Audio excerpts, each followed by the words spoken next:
Yaxşı verişdə baxlandı. Bəs məni buna görə çox istəyirlər də, nə olsa deyirəm. Vəfa xanım, Bəli. biz bilirik ki, siz sevilirsiniz. Bəs siz sevirsiniz? Əlbəttə, insan sevməsə sevilməz. Mən sevən hamını mən də sevirəm. Oba. Təzə jurnalistim məndən cavab alır. Ay, TikTok'a qoyaraq bunu ay, onda. ay, aldı.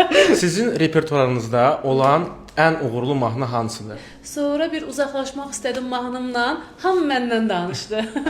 Ən sevdiyiniz estrada müğənnisi, amma kişi Mən olaraq. kişi olaraq müğənni sadəcə Mahsun Qırmızıgülü sevmişəm. Ən sevdiyiniz estrada müğənnisi, amma qadın.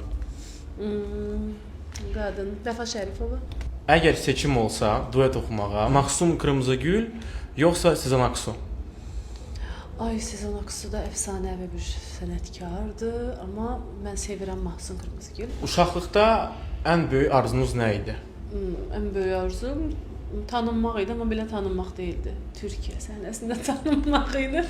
Bir general olmaq istədim, gəldim, zabit oldum da. Əgər müğənni olmasaydınızsə, hansı peşəni seçərdiniz? Mən bir yolla pullu bir qadın olardım yəni. Business woman. Yəni olardım da. Yəni o Vəfa Şərifova, ürəyinizdə kimsə var? ürəyimdə əlbəttə var. Boş ürək olar. Əlbəttə var. Məryəm və Məhəmməd var və məni sevənlər var. Allah saxlasın onları. Təşəkkür edirəm, çox sağ olun. Siz də sağ olun. Təşəkkür Siz sağ edirəm olun, sizlərə. uğurlar arzu edirəm Mən də sizə də. sizə təşəkkür Çox edirəm. sağ olun.